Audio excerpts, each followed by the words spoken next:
Good morning, Unity. Good morning. How are you doing today? Do you got some joy in your heart? Yeah. Well, we're going to sing about it. So if you'd like to stand and join us, we're going to sing a song called Joy in My Heart. We're going to do the first verse twice and then the second verse twice.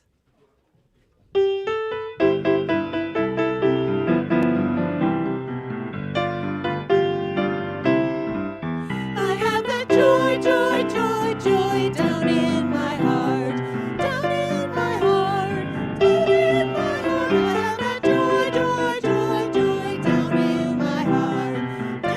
my heart to stay. One more time. I have that joy down in my heart, down in my heart, down in my heart. I have that joy down in my heart to stay. Oh, this gets fun. I have the peace that passes understanding down in my heart, down in my heart, down in my heart. I have the peace that passes understanding down in my heart, down in my heart. We're going to do that again. Here we go. I have the peace that passes understanding down in my heart, down in my heart, down in my heart. I have the peace that passes understanding down in my heart, down in my heart to stay. Woohoo! Yeah. All right. Now that we've sung about joy, we're going to talk about thinking about your life. So stay standing. We're going to sing some more. Oh. Well, you don't have to. You can sit if you want.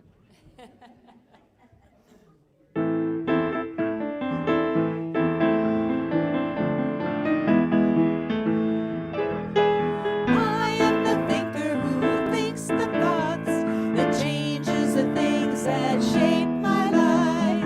I am the thinker who thinks the thoughts. I have the power to change my life. I am the thinker who thinks the thoughts that changes the things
Thank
you, Amber, so much for inviting me to do the reading. As soon as she invited me to do it, there's just that intuitive thing that slips in. So there was a particular poem that came to mind, and it's by Hafiz.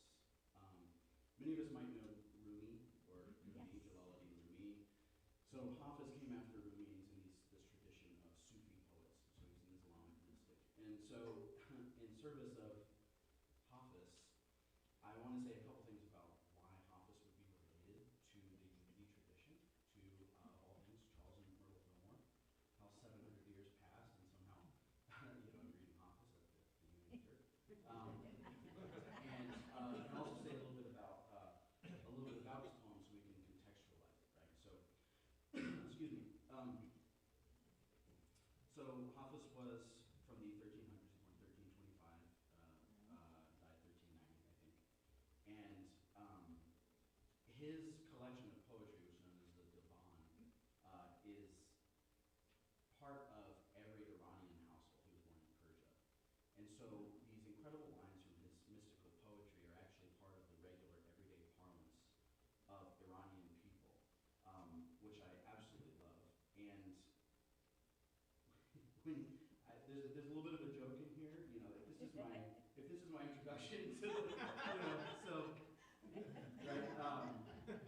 So one of the ways that Hafiz is connected to us here is this divan, this incredibly influential and popular collection of works of poetry, was translated into English for the first time in the 1700s.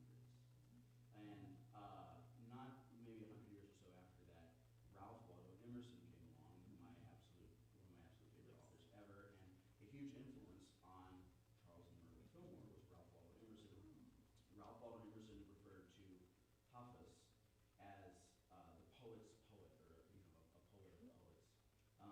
So it's funny, we have this 700-year kind of trickling down of mystical wisdom from Hafiz all the way to us here.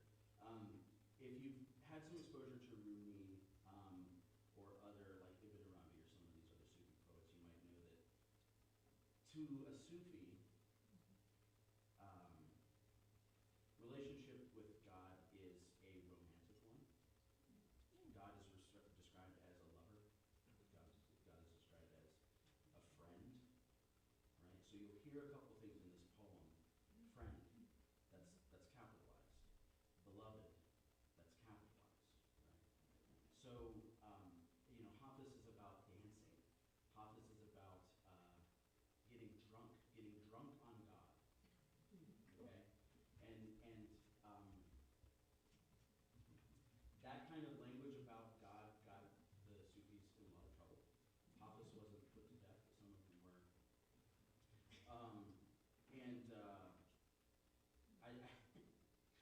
one came to me, and I'm being honest, it came to me instantly as soon as I was asked to do the reading, and I read it, and I was like, oh, that's right, this is very Hoffice. There's a line in here which I think you'll appreciate, and it's really funny.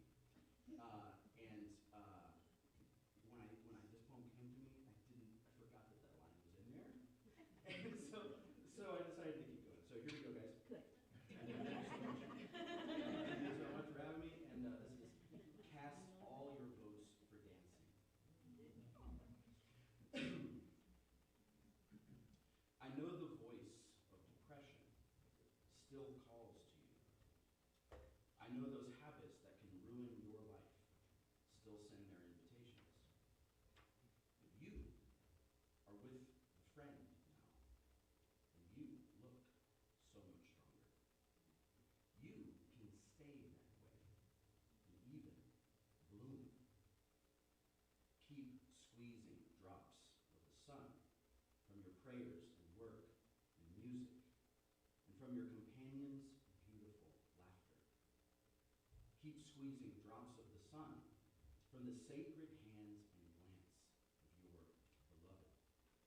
And my dear, from the most insignificant movements of your own holy body. Learn to recognize the counterfeit coins that may buy you just a moment of pleasure, but then drag you for days like a broken man behind a farting camel. It was that line, wasn't it? No. This is classic Office. You are with the friend now. Learn what actions of yours delight him or it. What actions of yours bring freedom and love. Whenever you say God's name, dear pilgrim, my ears wish my head was missing so they could finally kiss each other and applaud your nourishing wisdom. Oh, keep squeezing drops of the sun from your prayers and work and music, and from your companions' beautiful laughter, and from the most insignificant movements of your own holy body. Now, sweet one, be wise.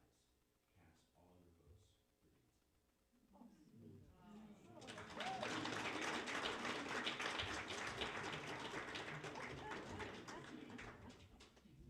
Yes. Hi, I'm Jill, and it's my great honor to introduce our speaker for today. I have such respect for her, and I've had respect for her since I first met her in the late 1980s. She was working in a preschool for handicapped children, and I came in as a consultant. I saw how well she did with the kids, how they loved her, how the staff loved and respected her. I've gotten to know her over the years in many ways, and one that stands out is when I read her book, Memory Box Journey, which I read very slowly to savor. I really loved it. And she's been a member here at Unity for over 30 years and on the board 3 years. And she has great wit and insight and engaging conversationalist. I'm sure you'll all really enjoy her talk today.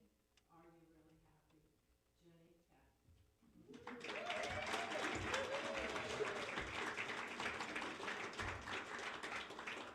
Thank you. That was quite an introduction, thank you. Hope I can live up to that. It's this beautiful, glorious day. I'm glad to see you're all here. I believe everybody's here because that's where you're supposed to be today, and I'm really glad you're here. I'm not sure if I wasn't talking that I'd be here, frankly. It's so nice outside. I really wanted to stay home. And what we're going to be talking about today is, are you really happy? Yes. You know, I appreciate the serendipity of the universe, and as you know, most of you know, I do the bookstore here. And the other day I was clearing it out, and I had talked about this. I don't know why this particular subject came up to me, but I picked up this little book. It doesn't have a title on it, you can't read anything, and I opened it up, and the title is Happiness. And it was written by the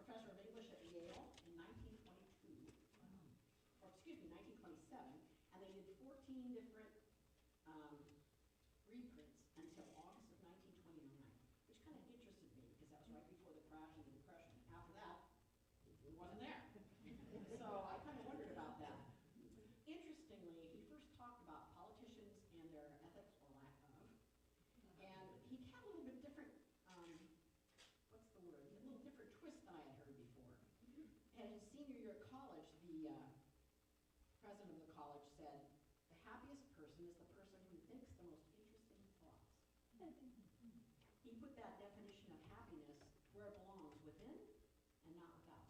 So I thought that was pretty impressive. Interestingly, like I said, he talked about politician, and he also talked about how the pursuit of happiness is something that our country's based on. However, sometimes we look at happiness as successful, safe, lucky, stuff, which is external. Have you seen this commercial? I'm sure you have. I find drug commercials particularly irritating. And why? Because they're using a mask to cover up. I think the thing that was hard for me with this one is later on they have another one for this add-on treatment. This is not the original treatment, this is an add-on for a woman who was dealing with her parent who had Alzheimer's. Somebody said to me, I wonder if the drug is really for the Alzheimer's or the patient or for the stress that caregiver is having. And I think that's really true. Now, uncontrolled muscle movements, suicide, increased ability to control emotions, and death are the side effects. So, exactly what are we treating? Depression's serious, and don't get me wrong, sometimes medication is necessary. However, are we hiding from what we really feel? Are we putting this up instead of what we really feel? There's a book that I ran into recently. It was written by Lori Gottlieb, and she was supposed to write a book about happiness. Well, instead, she wrote a book called Maybe You Should Talk to Someone. And the book is about her looking at herself. Before she could write about happiness, she had to write about herself. So this book has her clients, has a lot of really good things in it. And a couple of things that I thought were interesting is she had, from the Journal of Medical Ethics in 1992, they wrote that happiness should be classified as a psychiatric disorder. A major diagnosis, a major affective disorder, pleasant type. Happiness is statistically abnormal, a discrete cluster of symptoms associated with a range of cognitive abnormalities, probably reflecting the abnormal functioning of the central nervous system. One possible objection to this proposal remains that happiness is not negatively valued. Objections were dismissed as scientifically irrelevant. So happiness is an illness? We'll see. But there's also a formula that was worked out for happiness. Don't ask me to explain this, I can't. But I think the important... What's that? Quantum mechanics. Yep, that's fine. I'm not going to go there. That's not my thing. But, however, they also have recently I read on the internet, they're doing an international study of happiness. So evidently, people are interested. It's going over 70 countries, going to survey 130,000 people or more, and they expect to get lots of good information.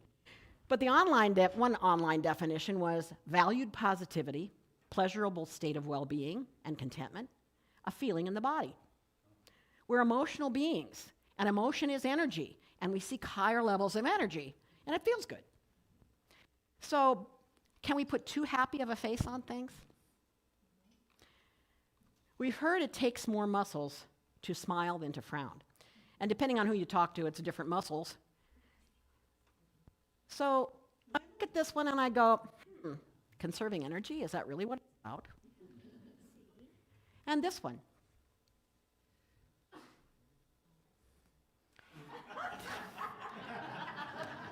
Pretty hostile, don't you think? And then this one that I found as tragic.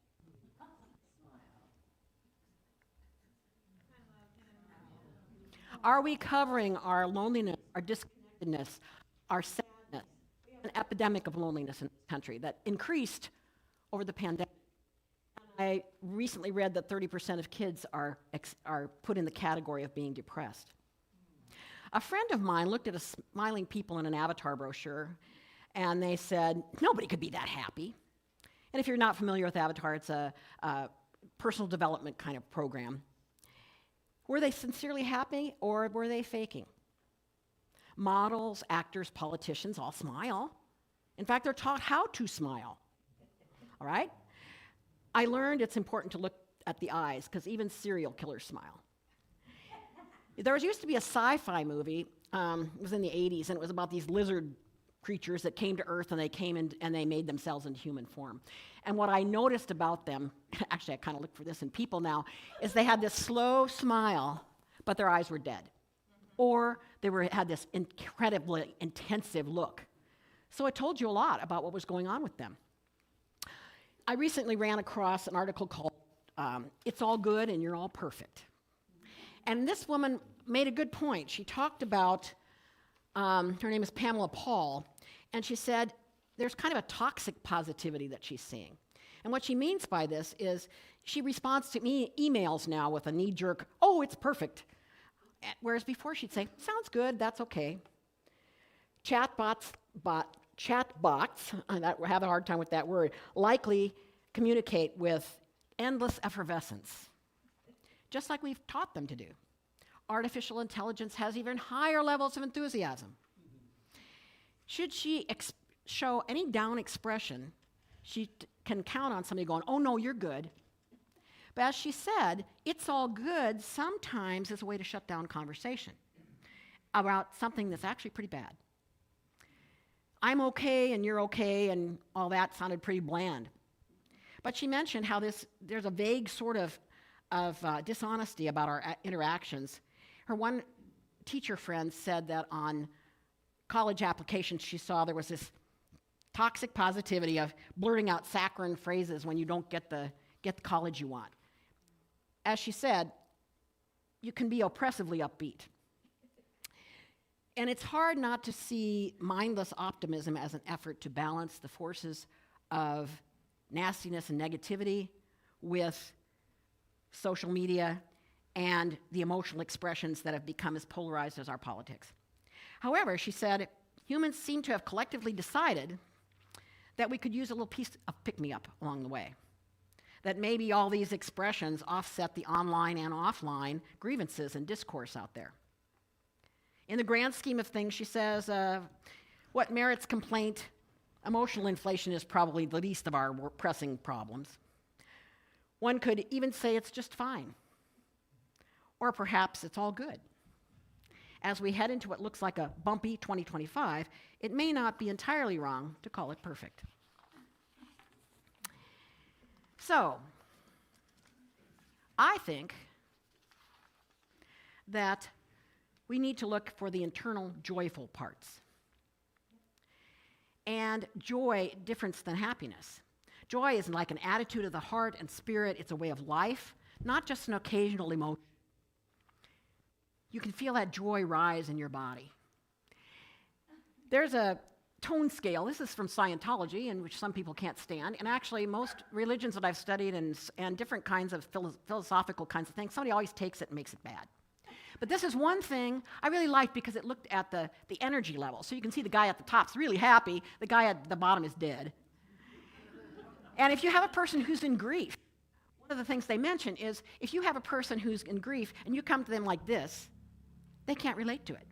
That people can only change a few. They might go up to sympathy or maybe fear or maybe even to covert hostility, which is up there. And you can see in those red ones, antagonism and anger, all those things are right where we are now. And we don't want to be pulled down into grief and apathy. And there's other kinds of death besides body death. There's mental, emotional death as well. So what we want to do is try to bring people up. So how do we do that? How do we change our attitude? Viktor Frankl, a concentration camp survivor who wrote Man's Search for Meaning, which you've probably heard of over the years, talked about everything can be taken away from man except one thing. The last of the human freedoms, which is the way to choose one's attitude in any given set of circumstances. We choose. And one thing he also said that you don't hear about as much is there's a stimulus and a response. And in that space in between is where we make our choice. And if we make that from a balanced and peaceful place, our choices are much better. He puts it as, in our response lies our growth and our freedom. We might feel joyful, at peace, happy within ourselves, but life is about relationships. So what is our responsibility to help these other people? First off, we have to get in touch with our authentic self. I think we need to be aware, too, of responses that sneak up on us, triggers that we may not be aware of. The body remembers and tells us if we listen. That'd be a fun thing to talk about in a further talk. But I noticed with my clients, I do a lot of myofascial work with people, and one thing I've noticed is recently people have said, oh, especially when it was gray, I'm on a carb load, all I want to do is eat carbs, which we attributed to the weather, but also the food is a soother, a comforter. And then I had a week, maybe 2 weeks, where everybody I had this pain right here, which is where your spleen is. And I went, this is weird. And then one day I woke up and I had pain there, which was like a flash, and it was gone. I thought, huh. So I went and looked it up. And metaphysically, the spleen, which turns food to energy, metaphysically means anxiety, worry, poor concentration, a difficulty making decisions, overthinking. So there's a lot of free-floating anxiety around right now. And you may not even realize that you're picking it up from people. Or you may realize it because you're doing your regular things, and then all of a sudden, you can feel it. So, if we clean ourselves up, so to speak, how can we help these other people? Maybe somebody who's grieving or even in apathy. This might be well-intended, but it's not going to be real to them. People say things that are meant to be comforting. Oh, you can still have another child. At least you lived a long life. She's in a better place now. It's been a year. Maybe it's time to move on. When you're ready, you can always get another dog. That sounds like it's emotionally protecting the speaker from the uncomfortable feelings rather than dealing with the person who's having the problem. So we want to explore our own feelings before we do a knee-jerk response like that.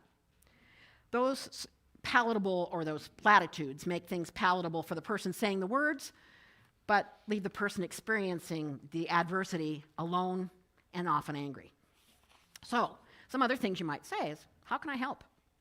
Now, sometimes people don't want help and they're angry. I saw a comic with Lucy and Linus the other day, and Lucy was saying, I'm really feeling crabby. You know, she's always feeling crabby. That's kind of her basic emotional tone. Anyway, he said, well, can I do this for you? And she's just, and can I do this for you and this for you? Finally, at the end, she just let me be crabby. Yes. Because sometimes that's what we need. And sometimes anger is a way of actually moving up that tone. So, the important thing is to say things like, do you want to talk about it? Call me if you want to, or if you just want to get away. I care about you. I can be here with you, or not, if you want to be left alone. Do you need a hug? But it's also important to follow up with people because they may not have the energy to reach out. There's a book called Harmony, another bookstore book. Gotta plug the bookstore here. Her name is Carolyn Parkhurst, and she was dealing with a daughter who had autism. And she says about happiness, happiness in the real world is mostly just a resilience and willingness to arch towards optimism, to believe that people are more good than bad, to believe that the waves carrying you are neither friendly nor malicious, and to know that you're likely to drown if you stop struggling against them. It was a bright, sunny day when my dad took us out to the farm to get eggs. And we were so excited. We didn't get out there very often. I was wearing my new slip-on tennies. They were bright red, had a little inset that was red and white, looked kind of nautical. I loved those shoes. My dad never bought stuff like that. My mom bought us nice, sturdy shoes that were ugly. And they were serviceable and indestructible. We even took our toes on the sidewalk and tried to wear them out, but it didn't work. So I was so excited. My dad had bought me these shoes. I went out there. He said, well, don't go too far. And he's got talking to the farmer. So we ran out in that field. Beautiful day like today, sunshine, flowers, long grass, the animals. We ran out there. When he called us, we ran back. And as I just was to the fence, stepped right in it. Does anybody in here not know what a cow pie is? Well, it was up to the ankle. So I was devastated. My new shoes. Dad actually was, well, you shouldn't have stepped in the cow pie. My mom tried to fix the shoes, which were a total loss. So I was really devastated for a while, and then I was just sad. But then there was something else I realized about this. My happiness was fleeting.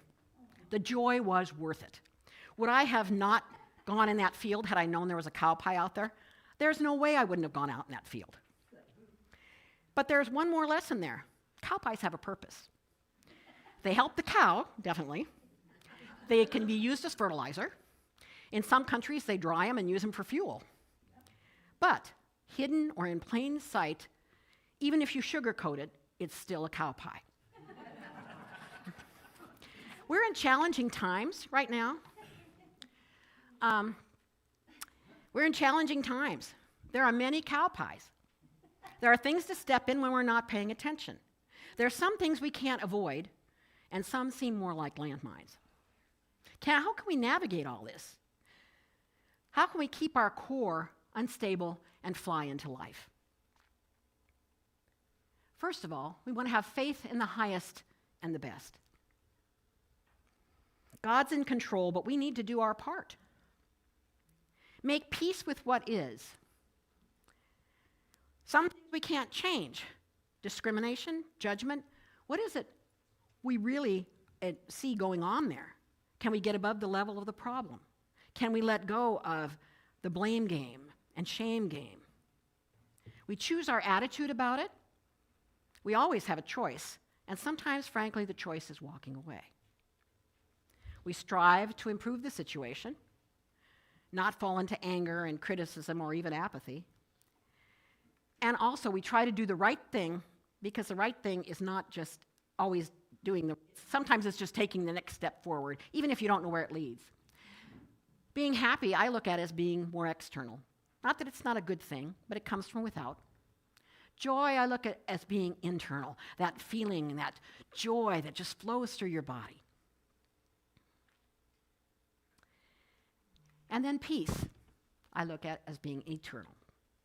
It's that space between the stimulus and the response where we make our choice. And if we're peaceful there, our choices are so much better. In the book that I wrote that Jill mentioned, I always thought of my mom, who would look at these flat gray Idaho skies, not one like today, but the nice flat ones we've been seeing most of winter, and she'd go, "Oh, I see a little bit of blue." And I go, "Mom, it's just a lighter shade of gray." I was in my cynical mode then. But she'd always do that. And so I've gotten to the point where my granddaughter will even go, "Grandma, I'd really be happy. Look at the sky." And she always looked for that little bit of blue. And actually, that's the name of the second book that I'm writing. But what it's about is her trying to find positive things. She always said, "Remember the good times." And that's great. But we also need to look at the things that are difficult.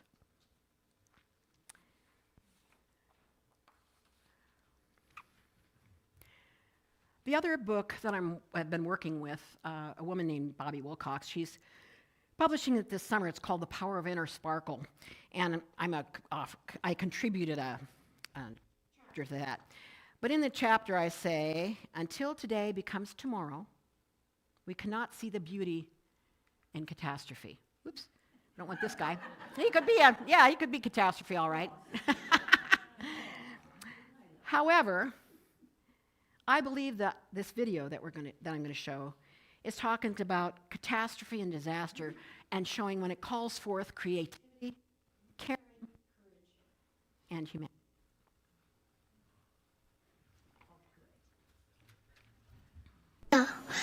Don't worry about a thing, 'cause every little thing is gonna be alright. I woke up this morning on my horizon. 3 little birds were on my doorstep, singing sweet songs, melody blowing true. And they said, "This message is you." They said, "Don't worry about a thing,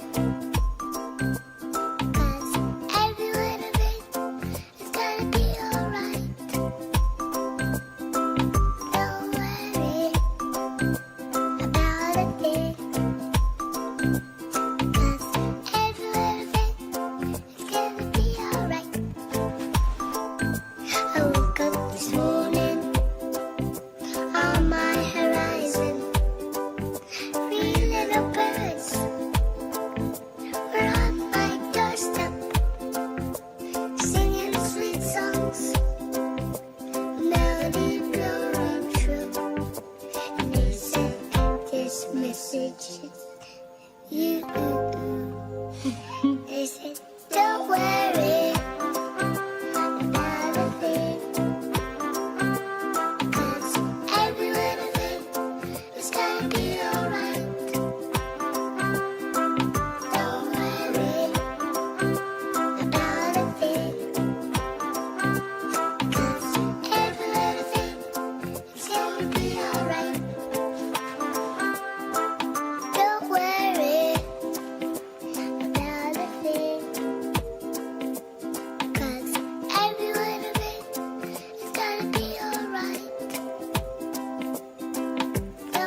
I always get emotional seeing that one. Courage, creativity, taking something that could be tragic and changing it into something that's more positive. At the end of this little happiness book, I didn't really read this until I'd done most of the rest of this talk. And I thought it interesting that at the very end of it, he talks about, can I go back here? He talks about this. He says, well, since the daily life of an American cow is exactly what the existence is held up to us as an ideal.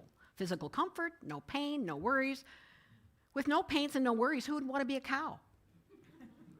Very few human beings would be willing to change into cows, which must mean only one thing. Life, with all its sorrows, cares, perplexities, and heartbreaks, is more interesting than bovine placidity. Love these words. Hence, more desirable. The more interesting it is, the happier it is, and the happiest person is the person who thinks the most interesting thoughts. And my addition is, watch out for the cow pies.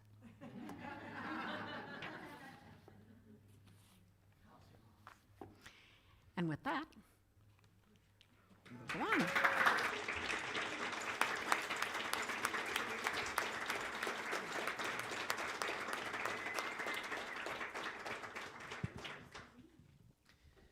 Thank you, Jenny. We're going to prepare for meditation now. And if you'd like to join us in singing a song, it's called I'm Quiet, I'm Calm, and I'm at Ease.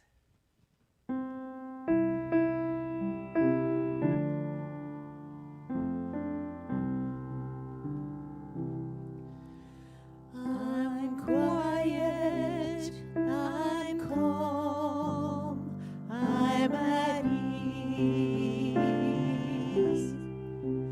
I'm quiet, I'm calm, I'm at ease. Right here and right now, I'm at peace with myself. I'm quiet, I'm calm, I'm at ease.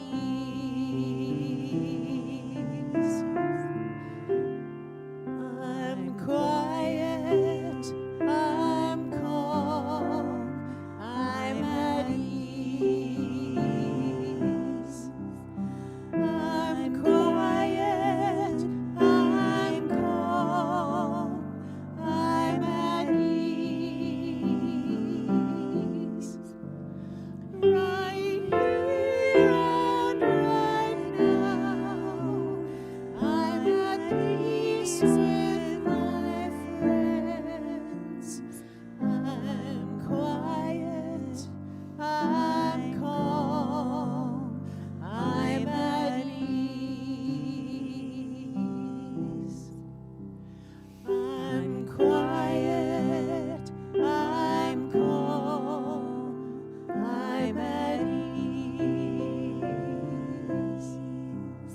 I'm quiet, I'm calm, I'm at ease. Right here and right now, I'm at peace with my world. I'm quiet, I'm calm, I'm at ease.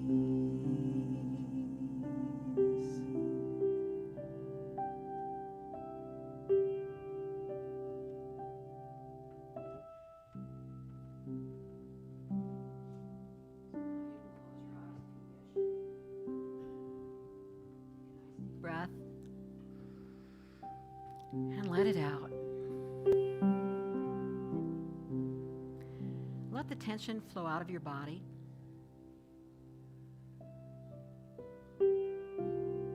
And notice your breathing. Let it be calm. Feel your body in the chair. it touches you, your feet on the floor. Feel the sensations on your skin.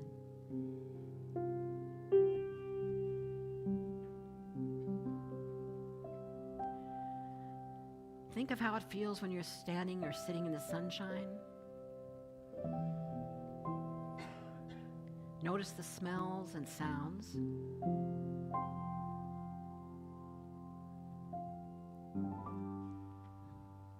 With long, slow breath, we calm.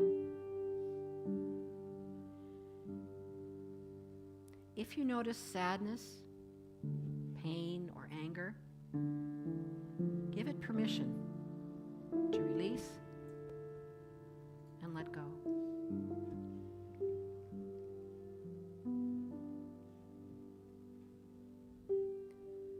See if you can remember something happy.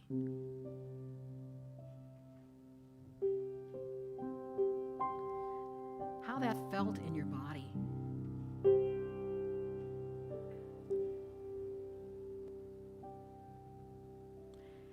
And then something joyful. Where did you feel that in your body? Could you feel it from the center of your core up and through and out into the world?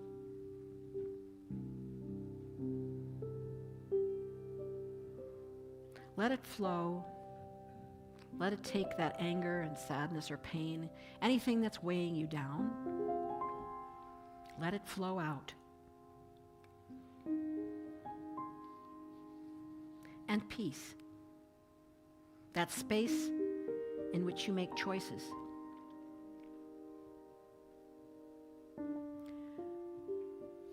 Feel it in your body.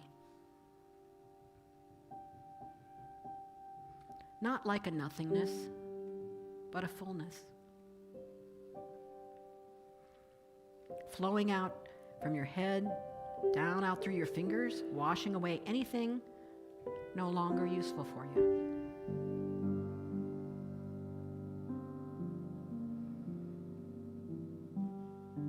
There is an endless supply. It's always accessible to you anytime you want it. You don't have to get permission. You can just be and be with it. And know that everything will be all right.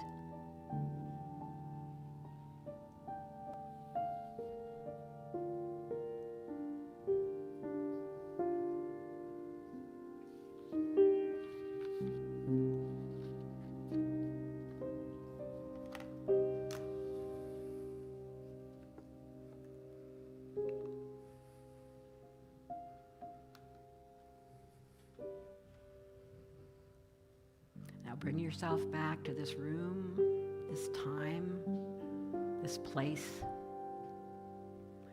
to the beauty of the day and the world around you. And know that all is well. May peace be with you. Namaste.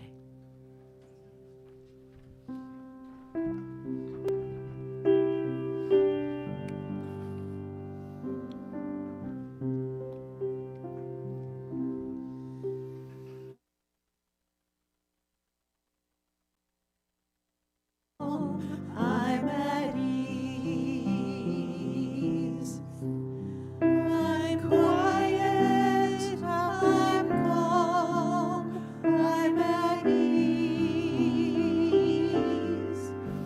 Right here and right now, I'm at peace with myself.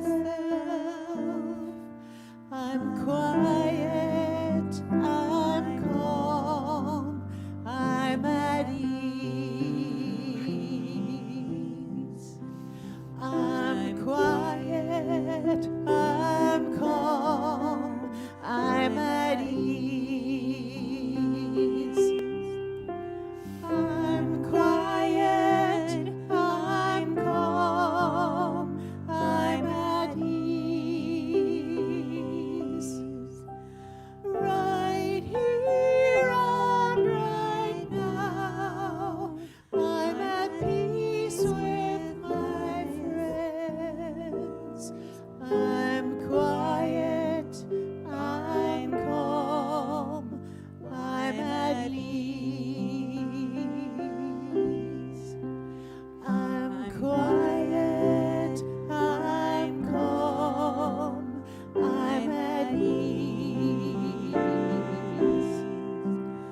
about really resonated with me. I know I've dealt with depression throughout my life, and I've also found now a baseline of peace, because the more that we heal and look inside of ourselves on a daily basis, pointing the finger in here instead of out there, the more we heal, the more we reveal our true soul essence. And that's where the joy comes from God, from the divine.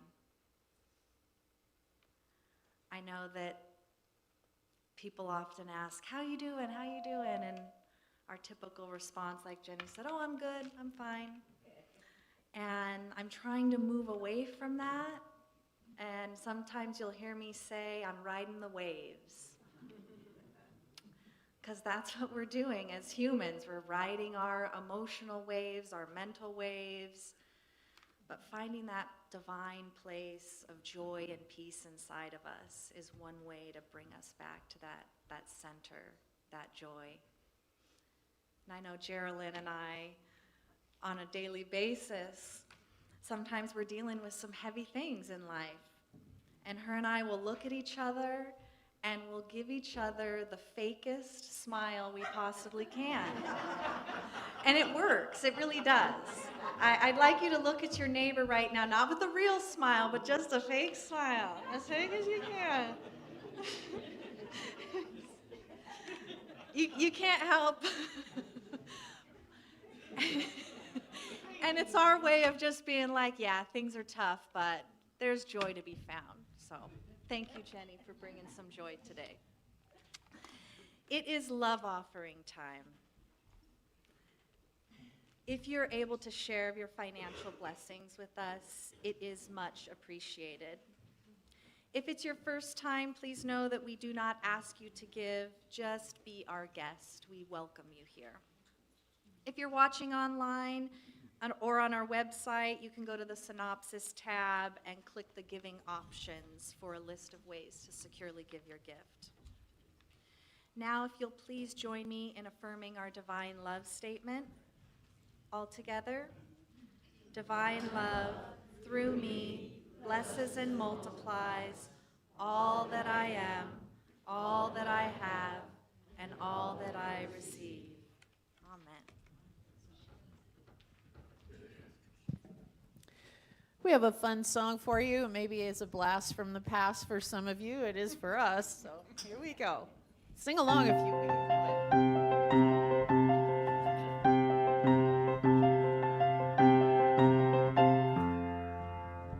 Hello world, here's the song that we're singing. Come on, get happy. A whole lot of loving is what we'll be bringing. We'll make you happy. We had a dream we'd go traveling together. We'd spread a little loving and we'll keep moving on. Something always happens whenever we're together. We get a happy feeling when we're singing a song. Traveling along, there's a song that we're singing. Come on, get happy. A whole lot of loving is what we'll be bringing. We'll make you happy. We had a dream we'd go traveling together. We'd spread a little loving and we'd keep moving on. Something always happens whenever we're together. We get a happy feeling when we're singing a song. Traveling along, there's a song that we're singing. Come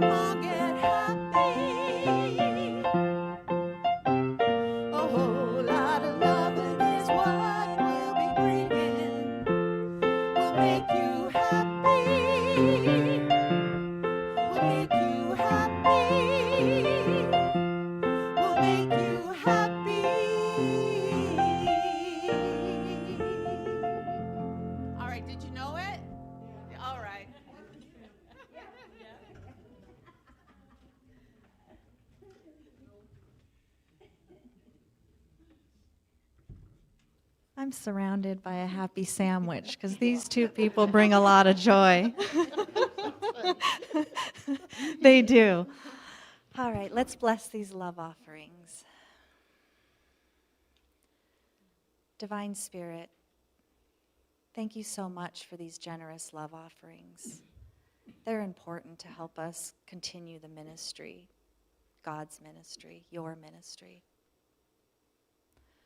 But we're also so grateful for everyone who's here, who gives of their energy, who gives of their joy and their smiles, and who gives from their heart.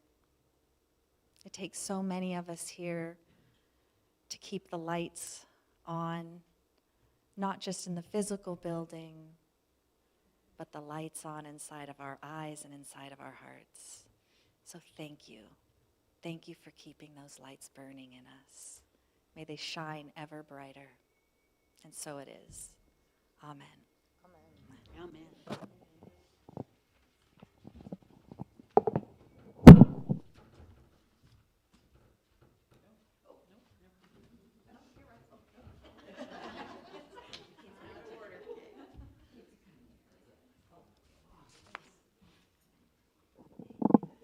Hello, I'm Susie Hicks, and I'm your celebration assistant today. So welcome to Unity. We're so happy to have you with us. If this is your first visit, thank you for joining us today. And feel free to raise your hand as our greeters will gladly provide you with a welcome packet containing more information about Unity. And also welcome to our online visitors joining us for the first time. We truly appreciate you spending your time with us today. So let us know if you're here. Simply click the Connect with Us link. You can find it in the synopsis tab of the website's streaming window.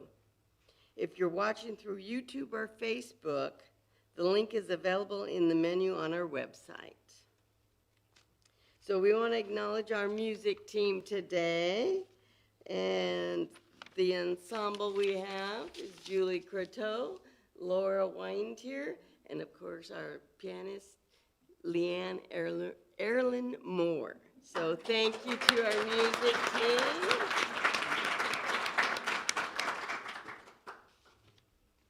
At Unity, we believe in the power of prayer.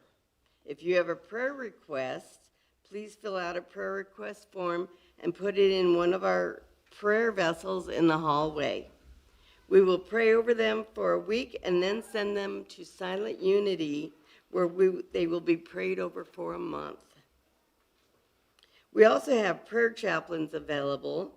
Our chaplains offer you a calm, non-judgmental, and confidential presence to confide in during times of need. Will our prayer chaplains for today please stand? Perfect, thank you. They will be available in the nursery and the meditation room after the service. Okay, and our bulletin includes event schedules along with descriptions of the various groups and activities going on here at Unity. These events and groups are excellent ways to connect with others and foster stronger community relationships. I would like to call attention to a few of these announcements. Our first announcement is that there will be no guest speaker next Sunday, April 13th, because it is Palm Sunday. Instead, we will present a musical extravaganza, and that it is an extravaganza. The music team puts on an amazing performance. And they will be retracing the final steps of Jesus on his path to liberation, brought to life by a talented ensemble of musicians and singers, and it's complemented by a narration from Ernie Hawks. And so please be here next Sunday, and actually I suggest maybe coming a little bit early. Seats get limited because it really is a musical extravaganza. And the Divine Dining Group outing is Saturday, April 12th. Participants will enjoy a local breakfast of fellowship, followed by the giving experience. If you missed your chance to pre-register, contact Laura Seidel to see if last-minute exceptions can be made. We can. Okay. Beat our best one yet, so this is not one to miss. This is going to be exceptional. Okay, You all responded. perfect. Thank you very much. Perfect. Thank you, Laura. And so check the flyer in the hallway for contact information, or see her personally, since she's here today. And finally, the transition, well, not finally, because there's one more thing going to be added after this. The transition committee would like to hear from you and how things are going with our guest speakers. And after several weeks of listening to a variety of voices, we'd love to know your thoughts. If you have constructive feedback, please leave your comments in the suggestion box in the hallway. And you can also let us know if there are topics you're interested in, or if you know of someone who may wish to speak. And now to backtrack a little bit, we need to thank some of our teams, and so this time we're going to thank our Reach In team. And so will everybody stand who's here for the InReach team? Thank you. Okay, and one final announcement where I'm going to bring up Virginia Taft again to talk about the books. Okay, as you might have noticed, the books disappeared and now they're back. And we have all new ones out there. There is a rolling cart that has books that are going to go bye-bye this week, so those are freebies. So be sure and take a look. They're all, actually, it's early, but there's some gardening books we put out, so kind of exciting. And we'll keep doing that. And today when you came in, we gave everybody a book with a bookmark, a little happiness quote on there. When we first did what's, they call it in Iceland, Jólabókaflóð, which is a flood of books.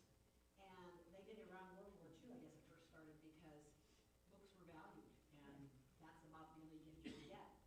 Paper was very, very valued. But the first time we did this, somebody texted me and they said, I opened that book and it was just exactly what I needed. And so when you take that book, I'd suggest 3 or 5 times this week, just take it, flip through and find whatever page comes up for you and see what's there for you. You're not obligated to keep it for the rest of your life, but if you wish to, you're welcome to do that.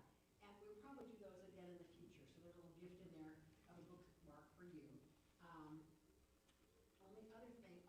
One other thing is I'm kind of doing a shout out to all the authors and authors to be or writers in our congregation.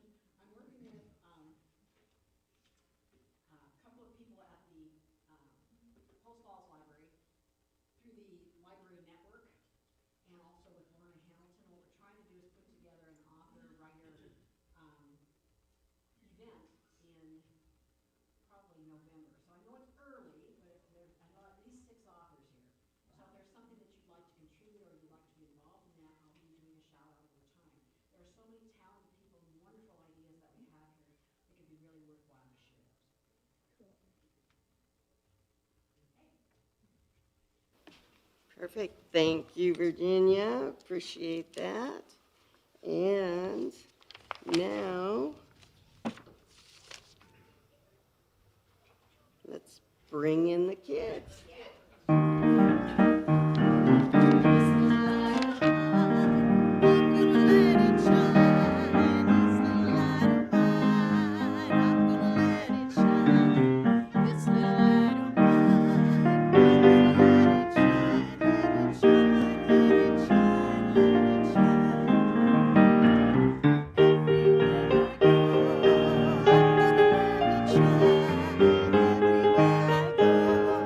go,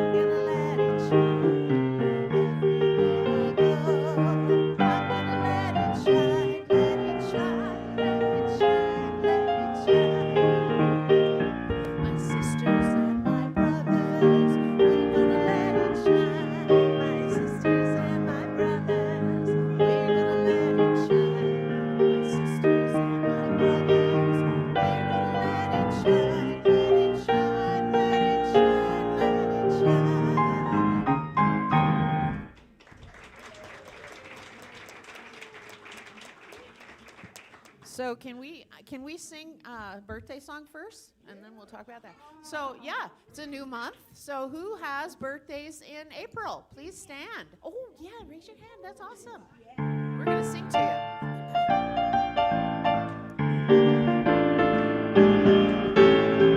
God, that's the day you were born.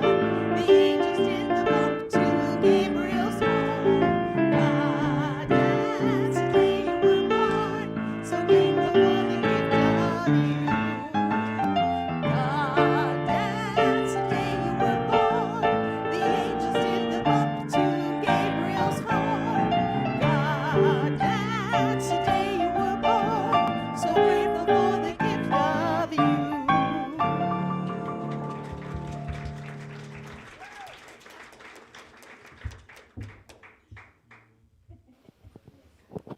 Okay, today we had too much fun. I don't know if it's legal to have that much fun with kids, but we pushed it to the limits, right?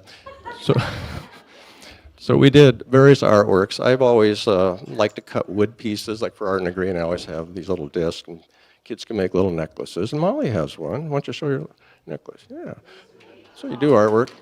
So I had a lot of pieces of wood to draw on, and we had nice pictures to color. Everybody did a really great job of coloring. We went outside for a while. What did we do?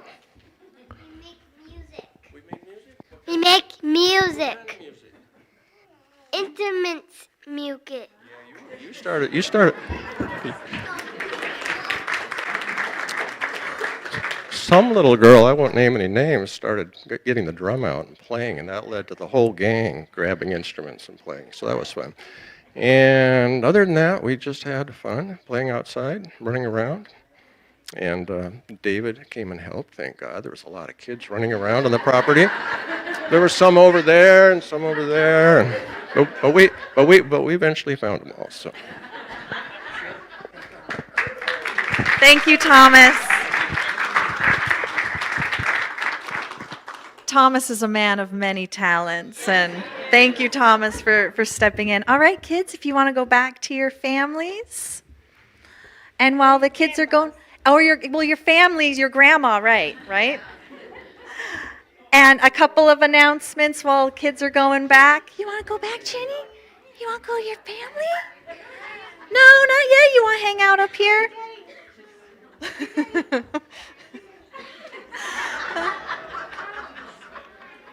Kids bring a lot of joy.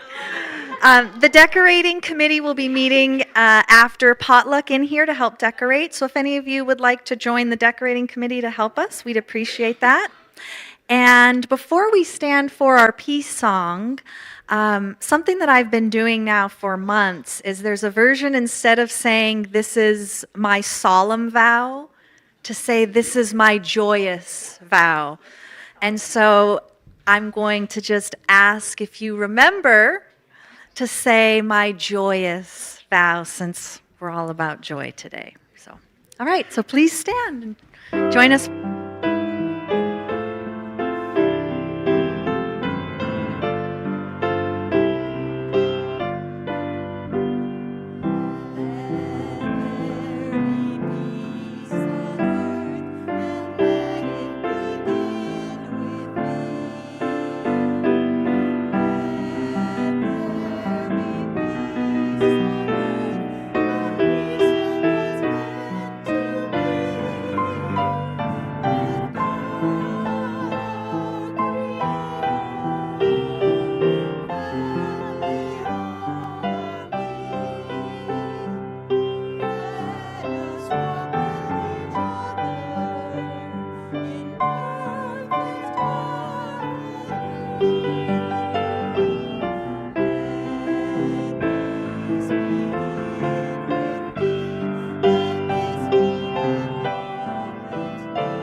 The prayer of protection.